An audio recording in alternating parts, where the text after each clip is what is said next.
Single dad's son spoke to a CEO's anxious daughter in a language her mother never got to finish. The silence in the pediatric wing was deafening, broken only by the rhythmic beeping of machines and the soft shuffle of nurses' shoes against polished floors. Marcus Chen sat in the uncomfortable plastic chair beside his son's hospital bed, watching 8-year-old Danny's chest rise and fall with each labored breath. The boy had been fighting leukemia for 2 years now, and Marcus had exhausted every savings account, sold his car, and worked 3 jobs just to keep up with the mounting medical bills. But watching his son's brave smile each morning made every sacrifice worthwhile. What Marcus didn't expect was the small miracle that would unfold in the room next door, a one that would change not just his life, but the lives of 2 families who seemed to exist in completely different worlds.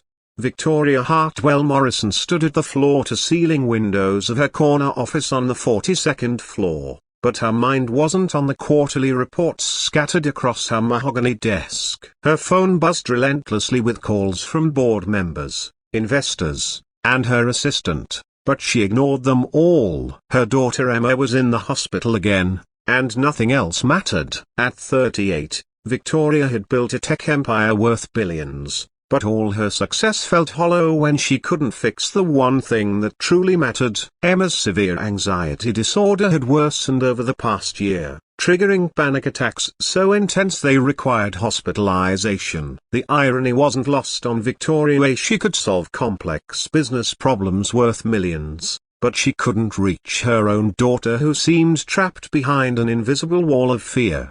The tragedy was that Emma's condition had roots in something beautiful, her late grandmother's native Korean language. Victoria's mother had fled South Korea as a young woman, bringing with her a rich cultural heritage she'd planned to pass down to her granddaughter. She'd started teaching Emma Korean songs and stories when the little girl was just 3 years old. Emma had shown remarkable aptitude, her young mind soaking up the melodic sounds and intricate characters like a sponge. But when Emma's grandmother died suddenly in a car accident 2 years ago, something inside the 6-year-old shattered. The Korean words that once brought joy became triggers for overwhelming grief. Emma would start speaking in Korean during panic attacks, calling out for her grandmother in phrases Victoria never learned. The guilt ate at Victoria daily. She'd been too busy building her career to learn her mother's language, and now she couldn't understand her daughter's deepest pain.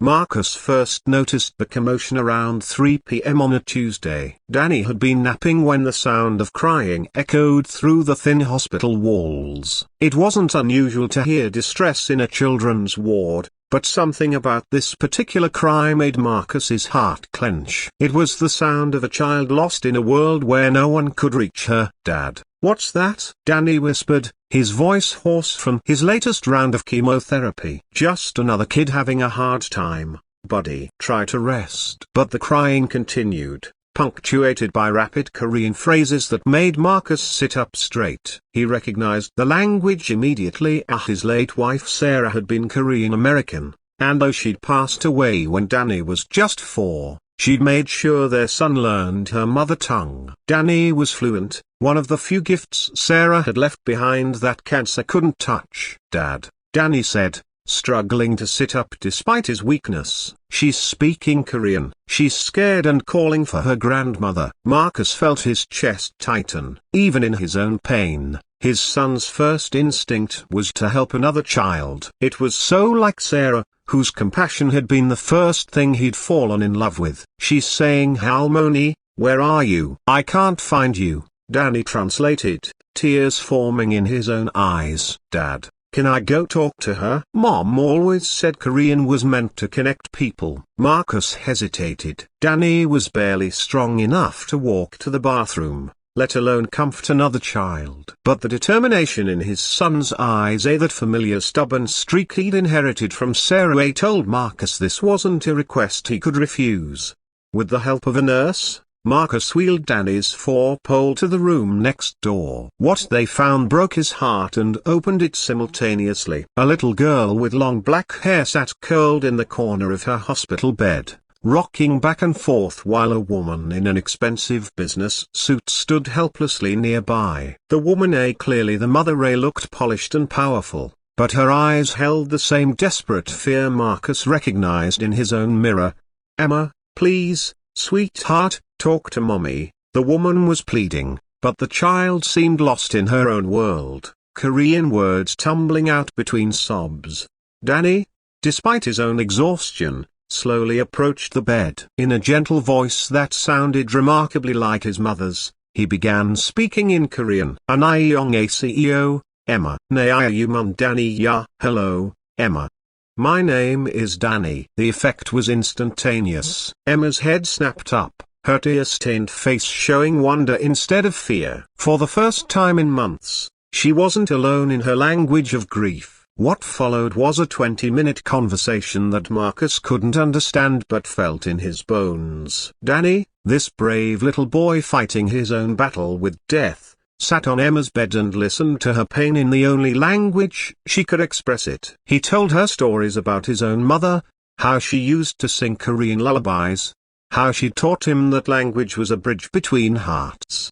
Victoria watched in amazement as her daughter's panic subsided for the first time in months. This stranger's child, this sick little boy with kind eyes, was reaching Emma in a way Victoria never could. "What is he saying to her?" Victoria whispered to Marcus, both parents standing united in their helplessness and hope. Marcus translated as Danny worked his magic. "He's telling her that his mom is with his grandmother now, somewhere where they're both happy. He's saying that when we speak Korean, we're never really alone because we're connected to all the people who loved us in that language." Emma began speaking more clearly, and Danny patiently translated her words for Victoria.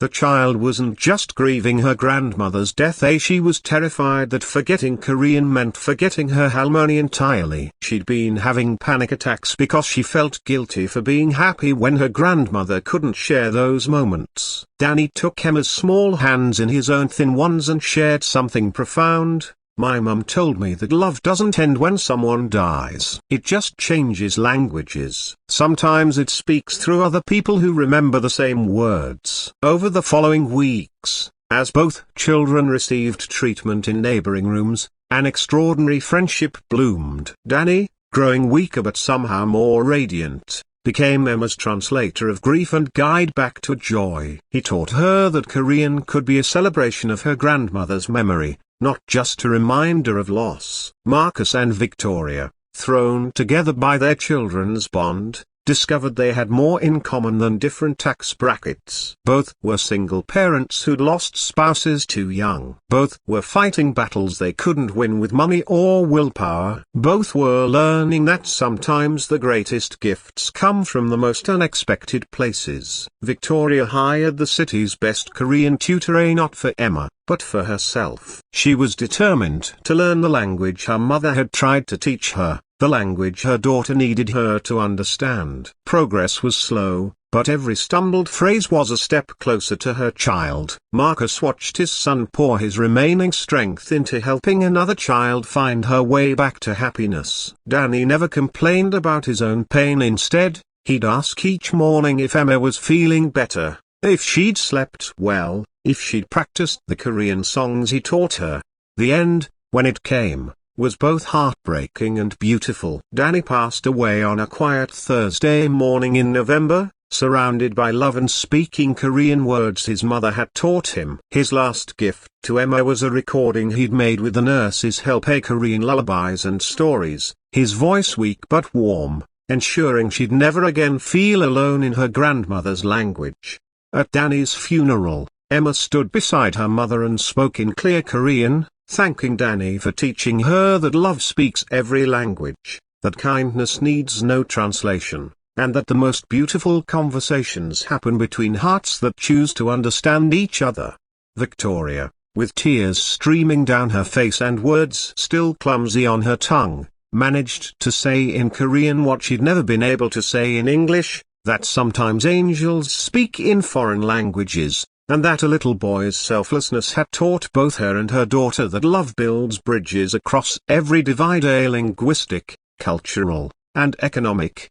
6 months later, The Victoria Hartwell Morrison Foundation established the Danny Chen Language Bridge program, connecting bilingual children in hospitals with young patients who needed to hear their native tongues. Because sometimes, the most powerful medicine isn't found in a prescription bottle, it's found in the simple miracle of one child helping another feel less alone in the world. In a language her mother never got to finish learning, Emma learned that love completes every unfinished conversation.